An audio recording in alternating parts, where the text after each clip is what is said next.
नमस्कार मंडळी. कोकण म्हटलं की आपल्या डोळ्यासमोर येतात ते अथांग समुद्रकिनारे, माडांची रांग आणि जिभेवर रेंगाळणारी कोकणची चव.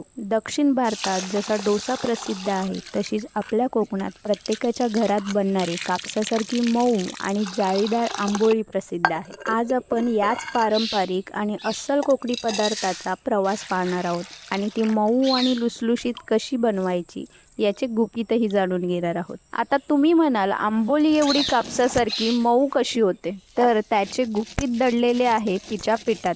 पारंपरिक पद्धतीनुसार तांदूळ, उडदाची डाळ, मेथीचे दाणे 6 ते 7 तासांसाठी भिजत ठेवली जाते आणि त्यानंतर पाट्यावरती वाटताना त्यात थोडे भिजलेले पोहे घातले जातात. त्यामुळे आंबोलीला अप्रतिम जाली पडते आणि ती दिवसभर मऊ राहते आणि ते पीठ रात्रभर छान आंबवून घ्यायचे आहे. आंबोली हा शब्द आलाय आंबवणे म्हणजेच फर्मेंटेशन या प्रक्रियेवरून. कोकणात हा अतिशय लोकप्रिय आणि पारंपरिक पदार्थ आहे. भिड्याला थोडंसं तेल लावून हे पीठ आपल्याला मधोमध सोडून घ्यायचं आणि त्यानंतर त्याच्यावर झाकण ठेवून एका बाजूने छान वाफवून घ्यायचे.